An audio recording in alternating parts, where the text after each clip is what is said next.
8 de la mañana con 15 minutos, el gobierno anunció este jueves su decisión de darle suma urgencia al proyecto que busca anular la ley de amnistía, señal que fue considerada como una reivindicación histórica de las organizaciones de defensa de los derechos humanos.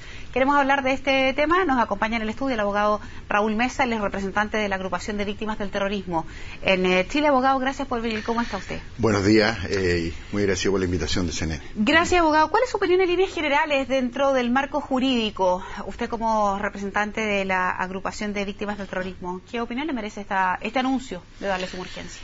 A ver, cuesta dar una opinión que no pueda salirse uno dentro del marco jurídico. Voy a intentarlo. La verdad que esta ley de amnistía que en Chile tuvo, básicamente se dictó dentro de un periodo histórico específico, tiene ciertos objetivos fundamentales, de tal manera que cuando se dicta una ley en una época histórica determinada, se establecen ciertos fundamentos que justifican la dictación de esa ley. Y de ese punto de vista, a mi juicio, en la época histórica en que esto se dictó, tuvo un objetivo que en su minuto lo cumplió y que evidentemente tuvo o logró los objetivos por los cuales estaba planteado. Ahora, después de casi 30, 40 años prácticamente, que la ley de amnistía rigió del año 73 al 78, que se aplicó en cierto periodo por los tribunales de justicia y después se dejó de aplicar, evidentemente se genera una situación de confusión, ojo,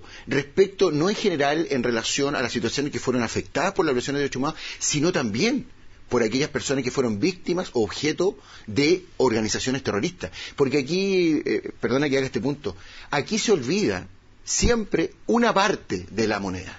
Y siempre se ha dicho en este país que un sector solamente fue objeto de violaciones de derechos humanos. Por eso, desde ese punto de vista, y aquí saliendo estrictamente del marco jurídico, a mí me parece una muy mala señal de que hoy día un gobierno que se sabe al sector que pertenece vaya a plantear una no derogación, ojo, y si lo podemos analizar ese punto, es anulación de la ley de amnistía. La diferencia jurídica de lo que implica anular o derogar, ¿en qué recae? Es que es fundamental, y ahí viene lo peligroso de esta ley, porque aquí una cosa es derogar. La derogación, en términos muy simples, se aplica a partir de la dictación de esa ley, por lo tanto no tiene efecto retroactivo. A partir de esa dictación se deroga la ley, por lo tanto queda a firmes todos los derechos o circunstancias anteriores a la dictación de la ley. ¿Me entiendes? Sí. En cambio, la anulación implica tener efectos retroactivos, es decir, que implica anular. ¿Qué significa anular? Significa que esa ley nunca tuvo existencia. Por lo tanto, situaciones que reguló con anterioridad pueden ser perfectamente revisables. Y aquí fíjate que aquí hay una tremenda confusión del gobierno. Ayer escuché a un parlamentario de la Concertación decir que era una anulación. Sin embargo, la ministra Rincón dice que no. Dice que esta ley va a tener efectos solamente a partir de su promulgación, o sea, efecto futuro. ¿Me explico? Por lo tanto, hay una diferencia fundamental. ¿Qué significa eso? Significa que si es efecto anulatorio, se van a poder eventualmente reabrir causas que se encuentran absolutamente terminadas. Pero, perdón, desde el punto de vista jurídico, hasta donde yo entiendo, y usted me corrige si estoy perdida, una misma persona no puede ser juzgada 2 veces por el mismo delito cuando hay una sentencia ejecutoriada también. Pero absolutamente, aquí hay otro principio en juego. No puede, ese principio es un principio fundamental en cualquier Estado de Derecho. Nadie puede juzgar a una persona 2 veces por el mismo hecho. Aquí, ojo, hay personas que se beneficiaron de la ley de amnistía y que producto de una eventual anulación, no derogación, podrían ser objeto naturalmente de un nuevo juicio. Y aquí viene un punto bien importante. ¿A quién benefició, y perdona que sea tan claro en esta materia, a quién benefició la ley de amnistía? No es una ley selectiva e injusta. Fíjate que aquí traigo una estadística muy relevante que la gente tiene que saber. ¿Sabe a cuántos benefició la ley de amnistía a uniformados de la Fuerza Armada? 578 personas. ¿Uniformados? Uniformados. ¿Ya? ¿Sabes a cuántos miembros de organizaciones terroristas y subversivas benefició la ley de amnistía? A 1.475 personas. 1.475. ¿Y esos datos son de dónde, abogado? Son de la Comisión Asesora del Gobierno Militar, integrada por personalidades independientes. Quiero hacer este punto.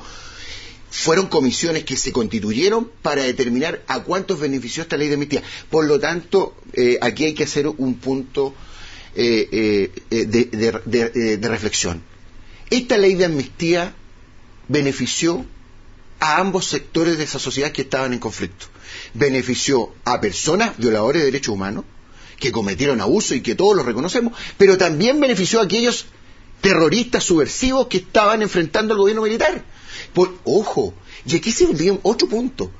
Estas organizaciones terroristas no solamente enfrentaron al gobierno militar, dieron muerte, Verónica, dieron muerte a civiles inocentes.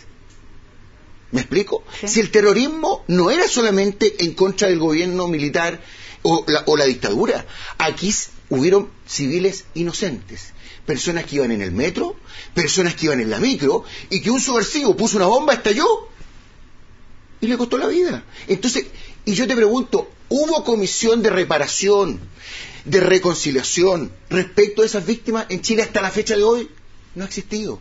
Por el otro, ¿qué tenemos? Comisión Retix, Comisión Balich 1, Comisión Balich 2.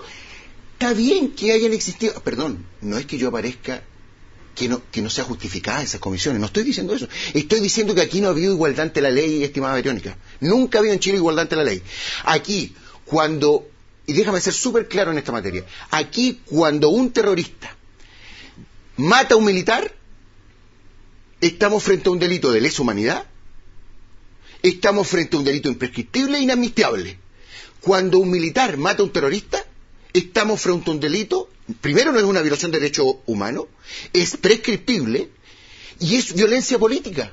Y además algunos dicen que es un avance hacia la democracia. Entonces uno se pregunta, ¿se ha actuado con igualdad y con justicia para reprimir y sancionar penalmente a ambos sectores? De los argumentos que se dan para ese ejemplo que usted señala de ambos lados es que la proporcionalidad de la fuerza o de las capacidades que existía de un lado y el otro no eran iguales. Es un argumento que normalmente viene recurrente respecto de que el poder o la capacidad que en ese minuto tenía el ejército en el país no era eventualmente igual. ¿Ese argumento a usted qué le parece?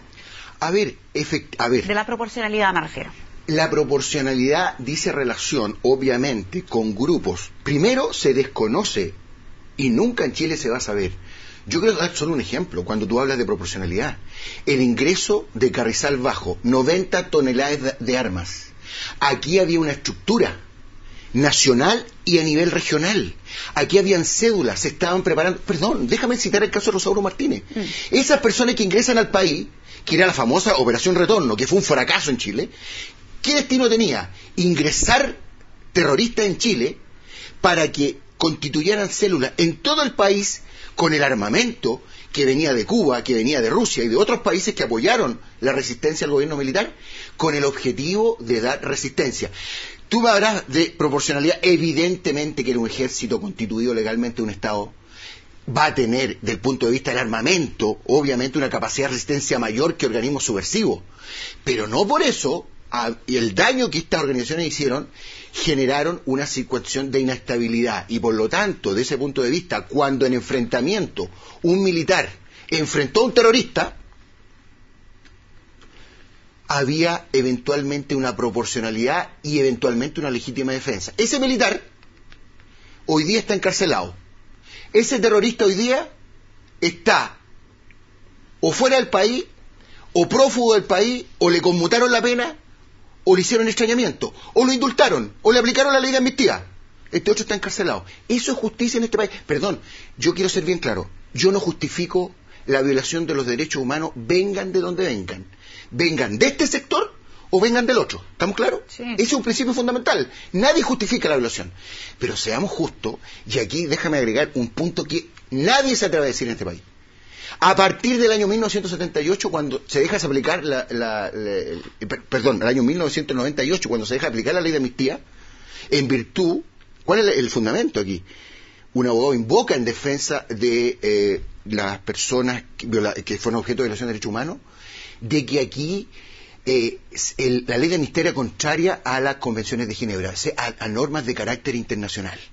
Y por lo tanto se deja aplicar una ley de amnistía. En Chile, a partir del 98, a la fecha, los jueces, no quiero generalizar, los jueces a cargo de causa de violaciones de derechos humanos han actuado contrario al ordenamiento jurídico. Hoy día el gobierno, la ministra Rincón y otros reconocen que nunca se ha aplicado la ley de amnistía a partir del año 98. Eso es una violación al ordenamiento jurídico. ¿Sabes que cuando un juez no aplica una ley expresa y vigente en Chile, ¿Saben qué se compromete? En un delito de prevaricación. Bien, abogado, queremos agradecerle mucho haber venido personalmente a darnos su opinión respecto de este tema. Que tenga un muy buen fin de semana. Gracias por venir. Muchas gracias a usted y siempre agradecido de CNN. Gracias. Las 8:25 nos vamos nosotros a una pausa. Vamos a estar de regreso en un par de minutos para seguir revisando la actualidad.